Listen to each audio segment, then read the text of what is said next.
Olá, queridos, graça e paz, tudo bem? Como vocês estão?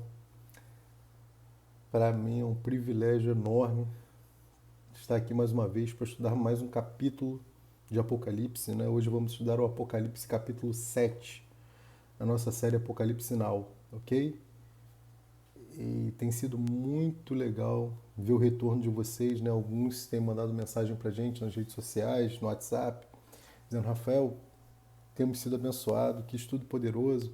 Irmãos, tem sido poderosíssimo também para nós aqui, né? E eu creio que Deus fará grandes coisas através deste estudo, e não só na nossa geração. Eu creio que em gerações futuras, né? Gerações que talvez estejam passando pela grande tribulação, conseguirão entender muitas coisas através desse estudo. É por isso que quando eu oro, né, acerca do futuro, acerca de pessoas que estarão vendo esse vídeo em outras épocas, né, em outras décadas talvez, né, outros séculos talvez, mas com certeza não no próximo milênio. Eu creio fortemente que nós estamos vivendo o último milênio, né? Estamos aí no iniciozinho do último milênio, mas que esse milênio nosso não vai passar, né? Não é profecia daquela galera que escreve nas calçadas, né? 2000 chegará, mas 2020 não passará, né? Nada disso. A questão é muito simples, né? A gente está no mistério aí com o número 7 desde a aula passada, e hoje a gente vai falar mais um código desse acerca das trombetas. Mas vejam, de Adão até Cristo, 4.000 anos. De Cristo até a gente, 2.000 anos. Então você tem 6.000 anos, né? 6.000 anos, mais 1.000 anos, 7.000 anos. 7 é quando é o número perfeito de Deus, né?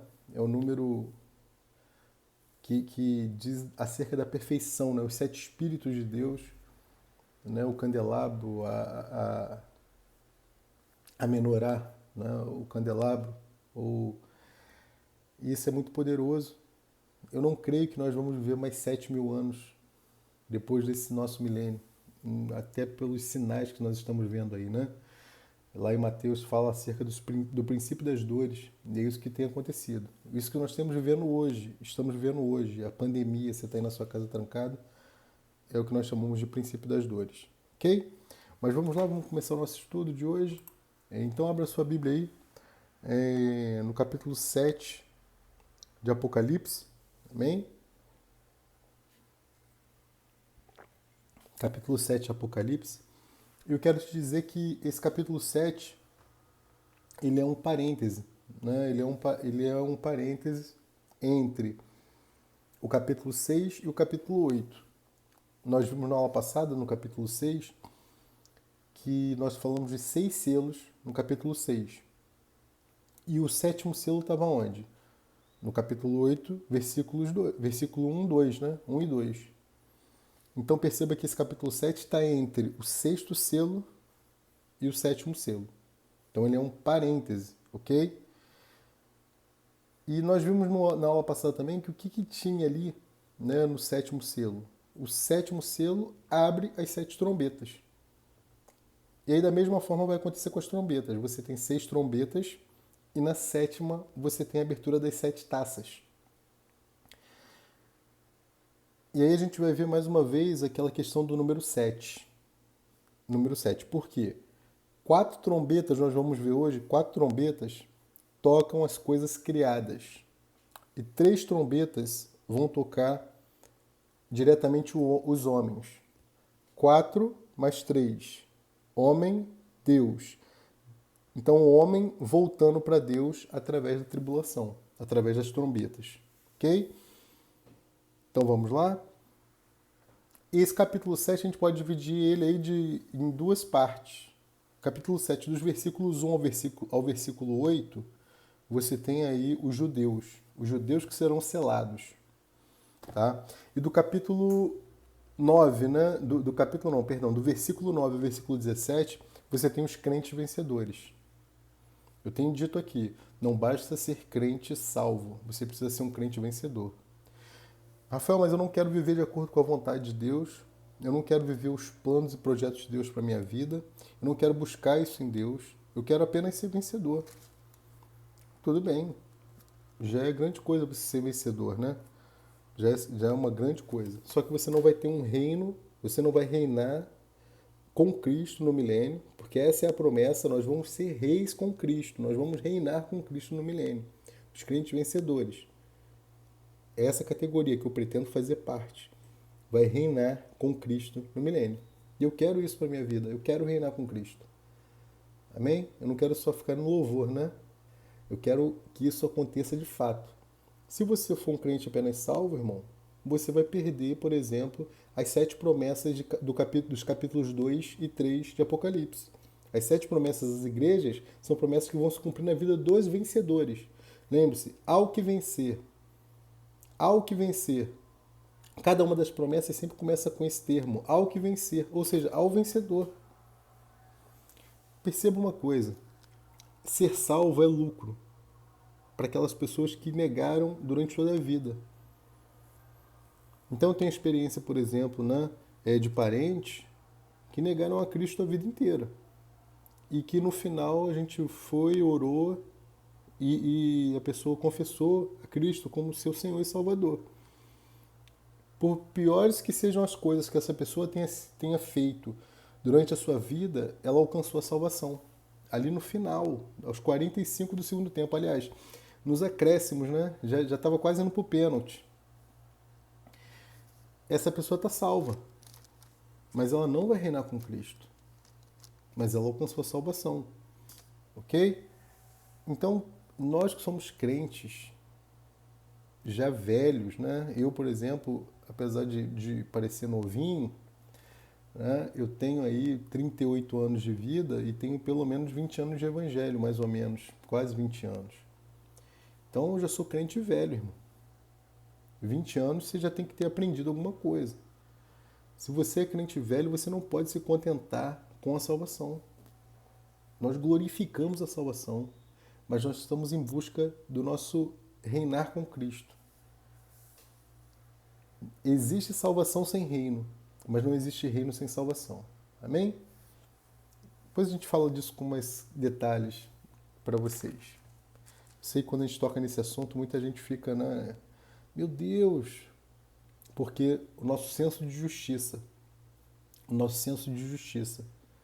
diz que uma pessoa ela não pode ser salva se ela não seguir as orientações que nós temos como nosso padrão. E a gente anula o sacrifício de Cristo e bota essa pessoa no inferno, no lago de fogo. Amém? Mas vamos falar disso em outra oportunidade, ok? Vamos falar agora não, tá bom? Vamos lá. Capítulo 7, então, verso 1. Já falei para vocês que esse capítulo 7 é um parêntese e vamos começar. Capítulo 7, verso 1, diz assim a Sagrada Escritura. E depois destas coisas, vi 4 anjos que estavam sobre os 4 cantos da terra, retendo os 4 ventos da terra, para que nenhum vento soprasse sobre a terra, nem sobre o mar, nem contra árvore alguma. Então, durante esse período, não haverá vento. Isso não está dizendo literalmente só, né? Logicamente está falando do vento literal, mas isso representa uma outra coisa para nós também, que não haverá refrigério nesse período. Se você acha que esse período que a gente vive é um período sem refrigério, irmão, você está muito enganado. Nós estamos dentro de nossas casas, guardados.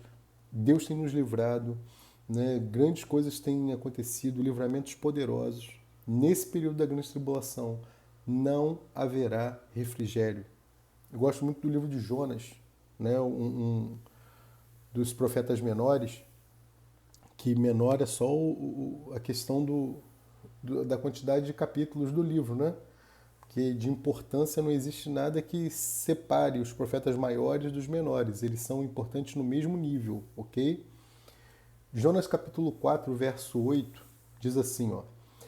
E aconteceu que aparecendo o sol, Deus mandou um vento calmoso oriental. o sol batendo na mufa de Jonas, ele já estava quase desmaiando, né? E Deus manda um vento calmoso, né? Irmãos, não vai haver vento calmoso na grande tribulação. Por isso que eu digo, não basta ser salvo, você tem que vencer. Você tem que fazer as obras segundo o coração de Deus, ok? Não vai haver refrigério. Versículo 2. E vi outro anjo subir do lado do sol nascente, e que tinha o selo do Deus vivo. Esse outro anjo aí é Cristo. Esse outro anjo aí é Cristo. Tinha o selo do Deus vivo e clamou com grande voz aos 4 anjos, a quem fora dado o poder de danificar a terra e o mar. Ou seja, clamou com grande voz aos 4 anjos que tinham o poder de danificar a terra e o mar. Ou seja, tinham o poder de danificar as coisas criadas. Ok? Então, os 4 primeiros anjos, as 4 primeiras trombetas que nós vamos ver, danificam as coisas criadas. As 3 últimas trombetas vão danificar, vão atingir diretamente os homens. Então, quando as 3 últimas trombetas tocarem, quem serão os atingidos? Serão atingidos os homens. Logicamente que se você pensar, né, por exemplo, se a gente vai ver que 1/3 da água doce, 1/3 da água potável vai ser atingida. É uma das trombetas, né? Claro que isso vai atingir o homem indiretamente, né? Indiretamente vai atingir o homem, vai faltar água, mas não vai atingi-lo diretamente, ou seja, não vai vir uma chaga, não vai vir uma doença, uma ferida no corpo. Deu para entender a diferença? Então as 4 primeiras vão atingir as coisas criadas e as 3 últimas atingem diretamente o homem, mas diretamente. Você vai ver, né, no nosso estudo aqui, eu vou falar disso muito detalhadinho, né, para a gente ganhar tempo.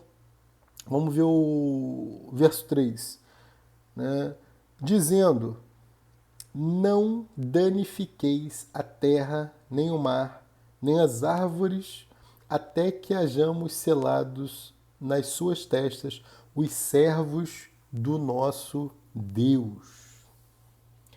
Esses servos do nosso Deus são os judeus. Amém? Os servos do nosso Deus aqui são os judeus. Abre a sua Bíblia lá em Apocalipse 9. Vira uma página aí, né? Apocalipse 9, versículo 4. Olha lá. E foi-lhes dito que não fizessem dano à erva da terra, nem a verdura alguma, nem a árvore alguma, mas somente aos homens que não têm nas suas testas o selo de Deus. Sem o selo de Deus, as pessoas vão viver dias ruins na terra. Sem o selo, as pessoas vão viver dias ruins na terra. Né? Se você for lá no versículo 8, né? No versículo 8 que nós falamos na aula passada, né? Você vai ver lá no capítulo 1, 2 e 3. Capítulo 8, versículos 1, 2 e 3. E havendo aberto o 7º selo, fez-se silêncio no céu, quase por meia hora. Lembra que eu falei? Quase por meia hora aqui é a sensação que João teve, né? Logicamente que ele estava arrebatado. Esse silêncio se dá porque é uma nova era que está se iniciando. Termina, acabou a era da igreja, começa agora a era do reino. Versículo 2 do capítulo 8. E vi os 7 anjos que estavam diante de Deus e foram-lhe dadas 7 trombetas. As 7 trombetas. Versículo 3. E veio outro anjo e pôs-se junto ao altar, tendo um incensário de ouro, e foi-lhe dado muito incenso para o pôr com as orações de todos os santos sobre o altar de ouro que está diante do trono. Esse outro anjo aqui é Cristo. Cristo.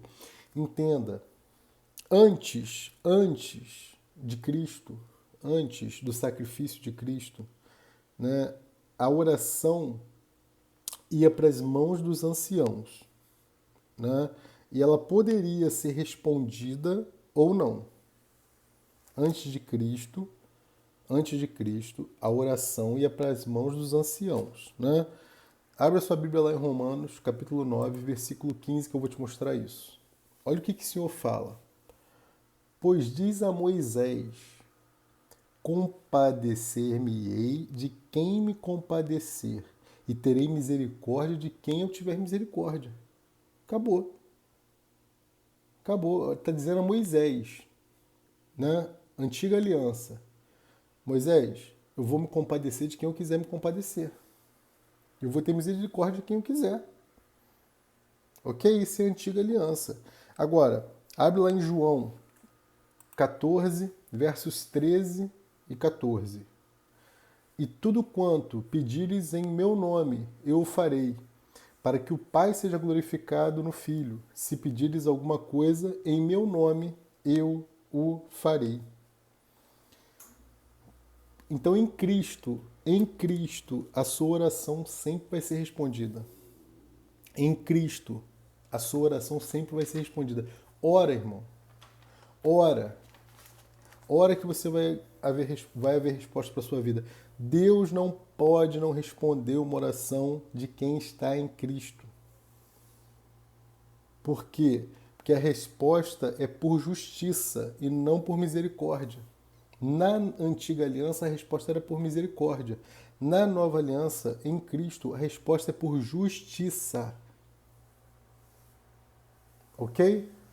E Deus não pode não responder uma oração agora na nova aliança. Porque ele tem que completar. Na realidade, não é uma complementação. É um ato, né, de justiça. Ok? Então ele não pode. Você pode orar, irmão, que Deus vai te responder. Tá? Logicamente que isso não funciona, né, para o ímpio. Né? O ímpio, ele ora, lógico que ele ora, mas ele está debaixo da lei ainda. Ele não está debaixo da graça. Ok? Pegou aí? Continuando. Então, versículo 3, voltando para o capítulo 7, tá, gente? Para a gente caminhar. Capítulo 7, versículo 3. Não danifiqueis a terra, nem o mar, nem as árvores, até que hajamos selado nas suas testas os servos de Deus. Versículo 4 agora. E ouvi o número dos selados, e eram 144.000 selados, de todas as tribos dos filhos de Israel. De todas as tribos dos filhos de Israel. Então aqui já ficou bem claro que são os judeus, né? E um detalhezinho aqui interessante, interessantíssimo. Esse 144.000 é uma simbologia, tá? Ele não é um número literal. É a visão que nós temos. Ele não é um número literal, ele é uma simbologia. E aqui uma coisa interessante. Os adventistas e testemunhas de Jeová ficam numa situação bem complicada aqui. Por quê? Porque eles falam muito acerca de serem selados, mas se caso eles forem judeus, ok. Para eles entrarem nessa questão dos selos aqui, eles têm que ser judeus. Se são judeus, beleza, tá ok. Mas, como nós sabemos, todos nós sabemos, a maioria deles estão longe de ser judeus, né? Estão longe de serem judeus, tá? Então esse selado aqui, né, é o símbolo da completude de Deus. É um símbolo que a gente chama símbolo da completude. Eles vão ter o símbolo da completude. Deus só soma e multiplica na Bíblia. Deus nunca diminui ou divide, certo? Quem divide e diminui é Satanás. Então vamos ver como se chega a esse número. Olha lá, versículo 5. Da tribo de Judá havia 12.000 selados. Da tribo de Ruben, 12.000 selados. Da tribo de Gade, 12.000 selados. Da tribo de Asser, 12.000 selados. Da tribo de Naftali, 12.000 selados. Da tribo de Manassés, 12.000 selados. Da tribo de Simeão, 12.000 selados. Da tribo de Levi, 12.000 selados. Da tribo de Isacar, 12.000 selados. Da tribo de Zebulon, 12.000 selados. Da tribo de José, 12.000 selados. Da tribo de Benjamim, 12.000 selados. Ok? Aqui tem um detalhe interessante, né, que eu quero comentar com vocês. Né, um detalhe muito interessante aqui, que você deve se lembrar, né, que o primogênito aqui de Jacó, de Israel, né, das tribos, era Ruben. Né? O primogênito, então, aqui era Ruben. Você lembra disso? Que o primogênito era Ruben? Mas abre sua Bíblia lá em Gênesis 35. Eu quero te mostrar uma coisa lá rapidinho. Gênesis 35, versículo 1. Vamos lá, rapidinho. Gênesis 35, verso 1. Rafael, por que Rúben, né, não foi citado primeiro aqui? Por que Judá vem primeiro? Vai entender agora. Olha lá, Gênesis 35, verso 1. Depois disse Deus a Jacó: levanta-te, sobe a Betel e habita ali, e faz ali um altar ao Deus que te apareceu quando fugiste da face de Esaú, seu irmão. Né? E aí ele vai dizer, então, disse Jacó à sua família, todos que com ele tirai os deuses que há no meio de vós, purificai-vos e mudei as vestes. Né? E levantando, ele vai, vamos continuando aqui, partiram e edificou um altar. Versículo 8, morreu Débora e apareceu Deus outra vez a Jacó, vindo para Arã. Né? Versículo 11, disse-lhe mais, sou Deus Todo-Poderoso. E aí vão andando, vão andando. Versículo 22. Olha isso agora. Por que Rúben, né, não vai aparecer lá como primogênito das tribos? E aconteceu que habitando Israel naquela terra, Gênesis 35, versículo 22. E aconteceu que habitando Israel naquela terra, foi Rúben e deitou-se com Bila, concubina do seu pai. Ela era escrava e a partir do momento que ela dá filhos, ela se torna concubina. Né? E eram 12 os filhos de Jacó. Detalhe, vou ler de novo, hein? E aconteceu que habitando Israel naquela terra, foi Rúben e deitou-se com Bila, concubina de seu pai. E Israel soube. E eram 12 os filhos de Jacó. Agora perceba que, abre lá no primeiro livro de Crônicas, Primeiro Crônicas, capítulo 5. Primeiro livro de Crônicas, capítulo 5, versículo 1.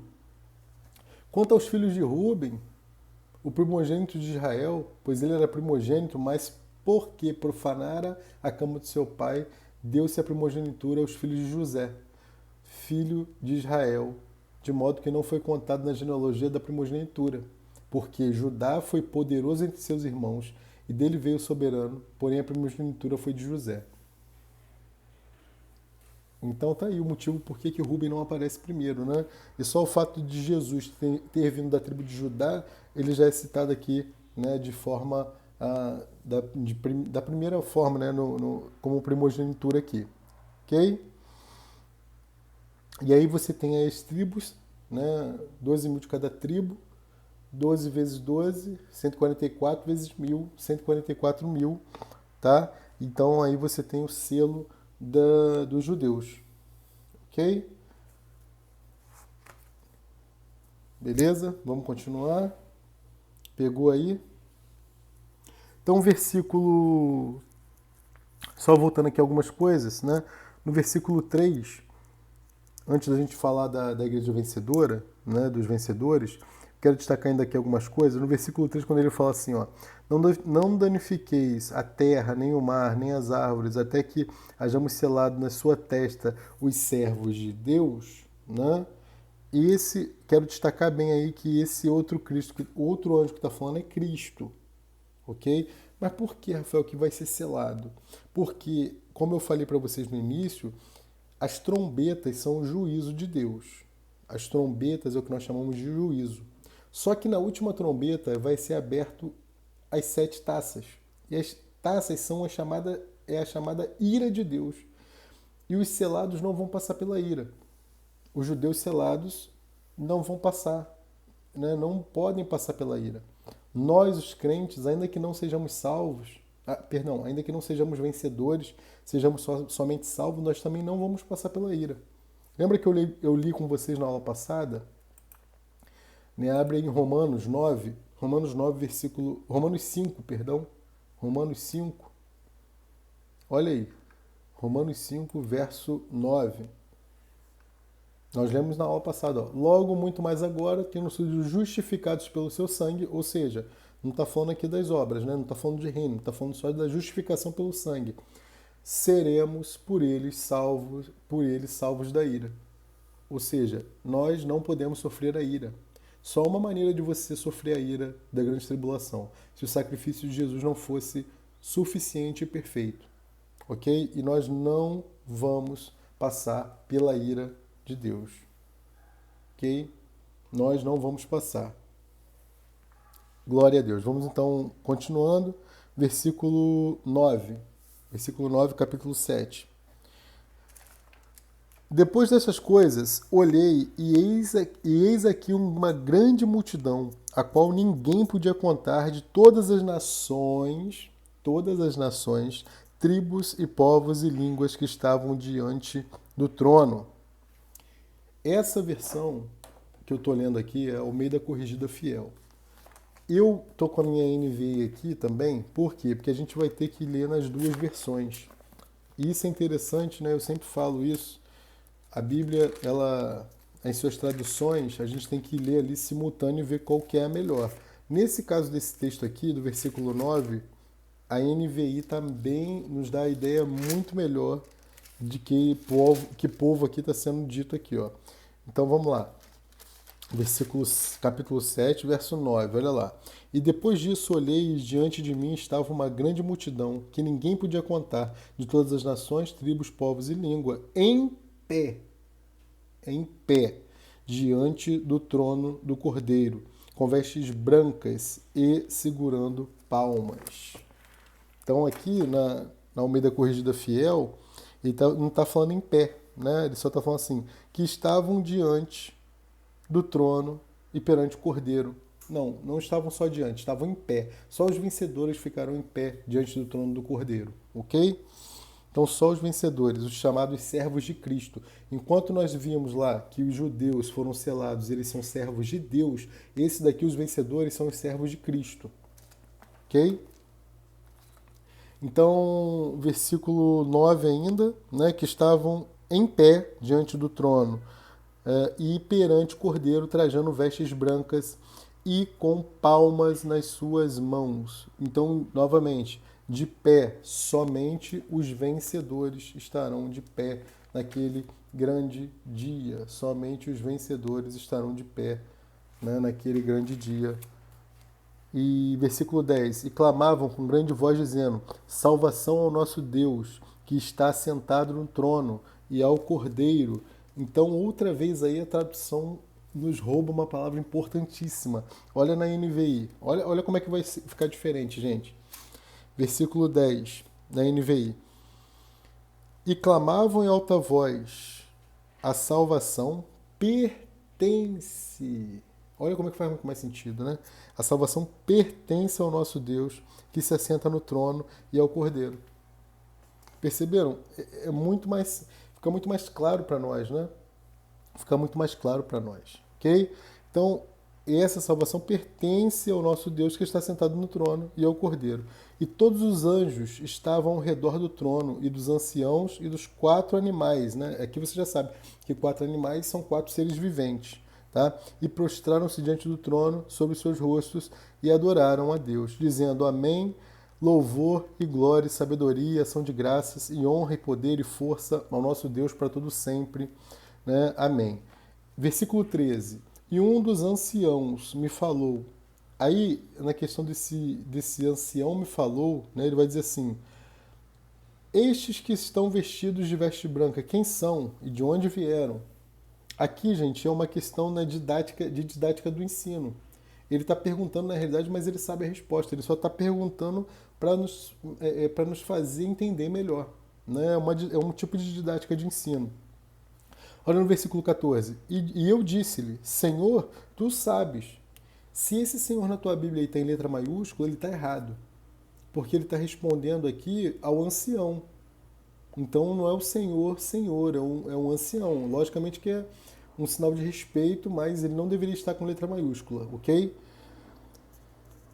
Senhor, tu sabes, e disse-me, estes são os que vieram da grande tribulação e lavaram as suas vestes e as branquearam no sangue do Cordeiro. Então, versículo 9 está falando quem são esses, né? A grande multidão que não podia se contar. Foi o que eu falei aqui, a grande tribulação ela vai produzir mais vencedores do que todo o período da igreja.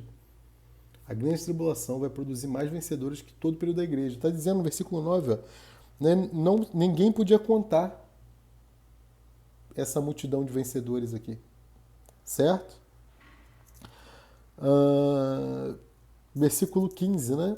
Por isso estão diante do trono de Deus e o servem de dia e de noite no seu templo, e aquele que está sentado sobre o trono os cobrirá, né, com a sua sombra. Essa tradução também não está legal. Aqui, versículo 15, eu vou ler na NVI. Olha isso. Por isso, eles estão diante do trono de Deus e o servem dia e noite em seu santuário. E aquele que está sentado no trono estenderá sobre eles o seu tabernáculo. Ok? Essa tradução do versículo 15 da NVI está melhor. Estenderá sobre si o seu tabernáculo.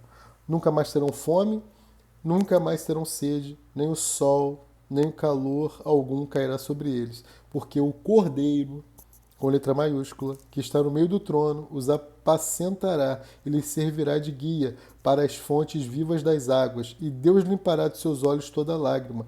Ou seja, Deus os recompensará por terem aberto mão de sua própria vontade, né? Por terem feito da sua vida terrena uma vida para glorificar a Cristo, por terem feito as obras segundo a vontade do Deus Pai, né? Por terem feito a obra com Deus e não só falando, eu estou fazendo a obra de Deus. Não, estou fazendo a obra com Deus porque eu faço a vontade de Deus e a obra é dele e não é minha, eu não tenho glória nenhuma nisso. Né? Então Deus vai os recompensar, Deus os vai consolar, Deus vai os abraçar e vai dizer, meu filho, valeu a pena, né? Valeu a pena você abrir mão de tudo que você teve que abrir, valeu a pena você ter sido envergonhado, valeu a pena para que você estivesse aqui hoje fazendo parte dessa igreja chamada a Igreja Vencedora. Amém? Glória a Deus. Encerramos então o capítulo 7. Mas antes de terminarmos, como eu falei para vocês, eu ia falar das 7 trombetas, né? Para a gente finalizar hoje, eu vou terminar falando das 7 trombetas. Lembrando que, como eu falei para vocês, essas 7 trombetas fazem parte daquele nosso 4 mais 3, que vai formar 7, ou seja, o homem voltando para Deus. Amém? Lembrando também que trombeta é juízo. Nós podemos passar pela trombeta, que nós não vamos passar pela ira, ok? Passaremos, aqueles que não forem raptados vão passar pela trombeta. Vão passar pelas 4 primeiras trombetas, mas não vão passar pela ira de Deus, ok? Não vão ser tocados diretamente, mas vão sofrer algumas consequências acerca das trombetas, tá? Vamos ver isso com algum detalhezinho aqui agora. Apocalipse 8, 6. Por isso que eu quis terminar primeiro o capítulo 7, para a gente poder falar agora um pouquinho desse capítulo. Não é um capítulo específico, né? A gente vai ter que pensar vários textos para você entender. Então, eu quis primeiro terminar o capítulo 7. Tá? E a gente vai falar rapidinho dessas trombetas, das 7 trombetas, e vamos terminar. Então vamos lá. Apocalipse 8, 6 vai dizer assim, ó. E os 7 anjos que tinham as 7 trombetas prepararam-se para tocá-las. Então, 7 anjos com 7 trombetas prepararam-se para tocá-las. Vamos ver a primeira trombeta, onde está? Primeira trombeta, Apocalipse 8, versículo 7. O versículo seguinte. E o primeiro anjo tocou a sua trombeta. E o que aconteceu quando o primeiro anjo tocou a trombeta dele? Houve saraiva de fogo misturado com sangue e foram lançados na terra. E queimou-se a terça parte das árvores e toda a erva verde foi queimada.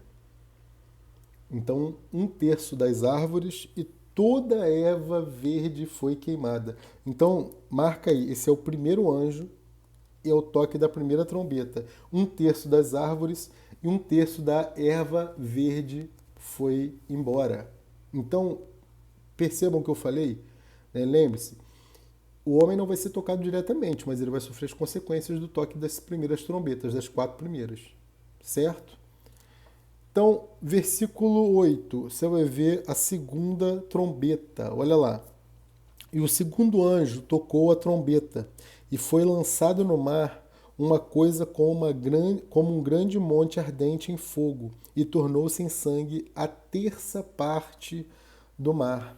Versículo 9. e morreu a terça parte das criaturas que tinham vida no mar, e perdeu-se a terça parte das naus.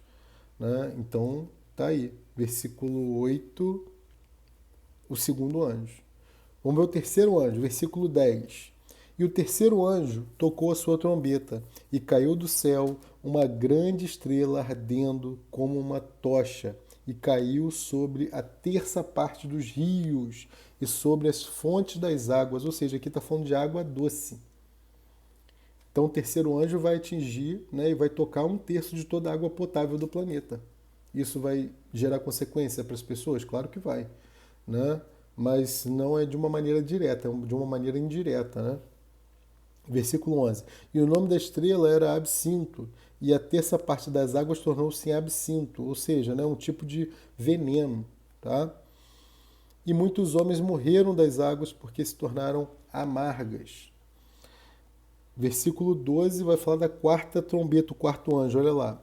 E o quarto anjo tocou a sua trombeta e foi ferida a terça parte do sol, a terça parte da lua, a terça parte das estrelas, para que a terça parte deles se escurecesse, e a terça parte do dia não brilhasse, e semelhantemente a noite. Bom, então aí você está vendo que o que está sendo abalado agora? O firmamento, né? O firmamento está sendo abalado, né? O céu está sendo abalado. Rafael, quando que vai acontecer tudo isso? Na grande tribulação. Maravilha? Eu acho que com isso a gente pode considerar o capítulo 8 também estudado, né? Encerrado. Ok? Então a gente pode colocar aí nessa aula de hoje capítulos 7 e 8, porque versículo 1, 2 e 3 a gente já viu, né? Do capítulo 8, já falamos sobre eles, né? E agora estamos vendo do 6 e vamos terminar no 13. Então essa aula de hoje está rendendo capítulos 7 e 8. Amém? Maravilha. Versículo 13. Olha o versículo 13, gente. E olhei. Então, antes de falar do 13, calma.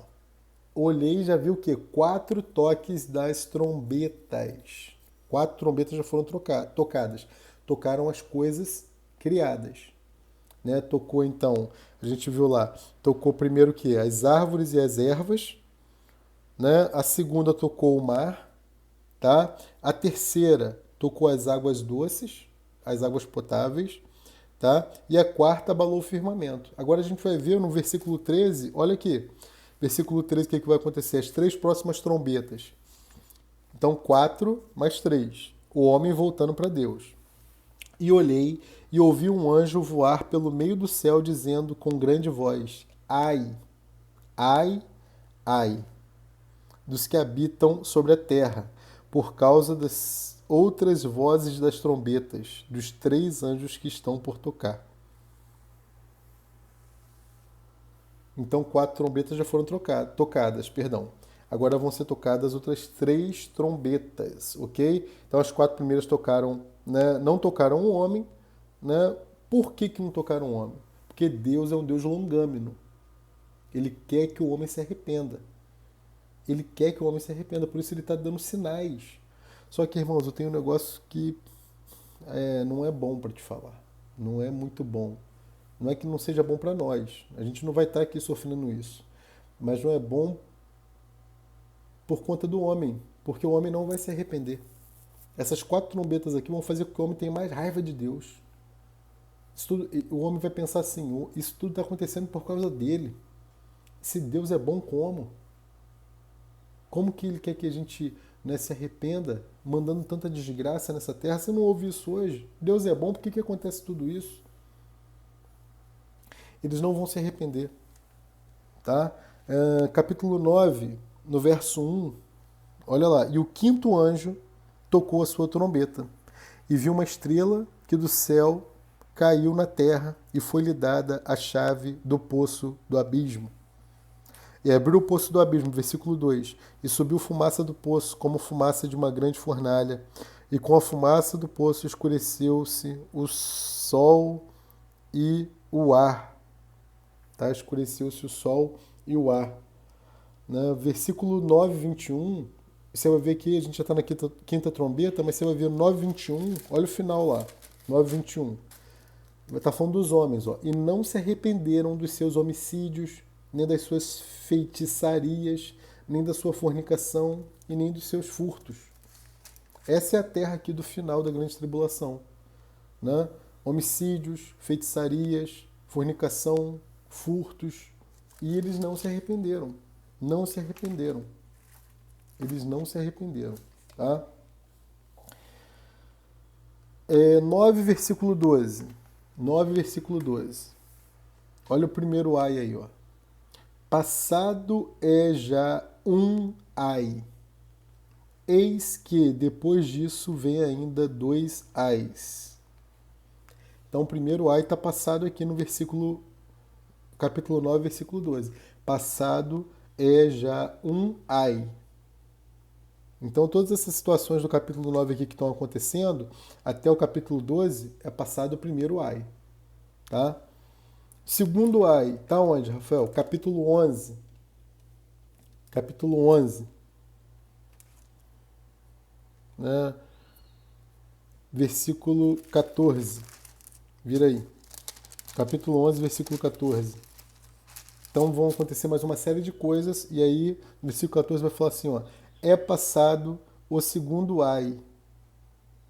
Então, segundo ai passado no versículo 14 do capítulo 11. Eis que o terceiro ai cedo virá. Então, diretamente está atingindo os homens aqui, os dois primeiros ais. E o terceiro ai está onde? Irmãos, esse terceiro ai, se você pegar os maiores seminários de teologia, né? E eu faço muitas pesquisas, né, acerca dessas questões teológicas. Você solta esse terceiro ai aqui, é discussão para mais de um mês nos seminários, né, de teologia. O terceiro ai está onde? Versículo 16, capítulo 1. Se você perguntar para os seminaristas mesmo, eles têm dificuldade, né, desse terceiro ai. Olha o versículo 16, capítulo 1. Capítulo 16, versículo 1, perdão. E ouvi, vinda do templo, uma grande voz que dizia aos 7 anjos, ide e derramai sobre a terra as 7 taças da ira de Deus. Ide e derramai sobre a terra as 7 iras da taça de Deus. Esse aqui é o terceiro ai. No toque da 7ª trombeta, lembra que eu falei? A 7ª trombeta abre as 7 taças.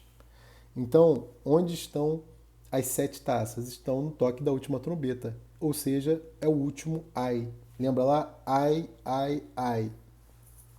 Né? Versículo 13. Versículo 13 do capítulo 8. E olhei e ouvi um anjo voar pelo meio do céu, dizendo ai, ai, ai. O terceiro ai, capítulo 16, versículo 1. Quando se abre as 7 taças, né, da ira de Deus. Ok? Glória a Deus. Então vimos aí, né, as 7 trombetas, né? Lembrando que a última abre as 7 taças da ira de Deus. Nós não vamos passar pela ira, né? Já vimos isso, não vamos passar pela ira. Okay? Quem não conseguiu pegar, eu vou falar novamente, tá? Alguns aí talvez não tenham conseguido pegar os 3 ais. Eu vou falar. O primeiro ai está lá no capítulo 9, versículo 12, né? Passado já é um ai. O segundo ai, então, o segundo ai está lá no capítulo 11, versículo 14, é passado o segundo ai, eis que o terceiro cedo virá, né? E o terceiro está lá no versículo 16, capítulo 16, versículo 1, que é quando vão se abrir as 7 taças da ira de Deus, que nós não vamos sofrer. Ainda que você não seja vencedor, você não vai sofrer essa ira de Deus. Amém? As 7 taças. Nós não podemos sofrer as 7 taças da ira. Então, lembrando, é 4 mais 3, né, as 4 primeiras coisas, as 4 primeiras trombetas tocam as coisas criadas e as 3 últimas tocam diretamente o homem. Então, 4 mais 3, 7. Então, é o homem voltando para Deus através do arrependimento, ok? Então é isso, gente. Na próxima aula a gente vai falar um pouquinho ainda desse capítulo 8 e 9. né? Mas vamos passar bem rápido pelo 8, porque nós já falamos dele praticamente tudo, né? Lemos tudo do capítulo 8 e explicamos também, tá? E glória a Deus por mais uma aula. Eu espero que você tenha sido aí abençoado, amém? E retornaremos aí no sábado. Sábado estamos aí com mais um vídeo para vocês, né? Falando do capítulo 9, né? Vamos voltar um pouquinho no 8 e vamos falar do 9 e, se der tempo, 9 e 10, ok? Um grande beijo, fiquem com Deus, né? E estudem, leiam o capítulo 9, o capítulo 10, para que no próximo sábado a gente já esteja avançando aí em relação ao estudo. Eu quero te convidar a ler o livro do Apocalipse, né? Não só abrir quando nós estivermos aqui estudando, mas leia para que você tenha um entendimento, possa ter esse entendimento já junto do estudo. Amém? Que seja abençoado em nome de Jesus, que você seja guardado com a sua família, a sua casa, e até o próximo sábado, né, com o capítulo 9 e quem sabe 9 e 10. Tá bom? Um grande beijo. Tchau, tchau.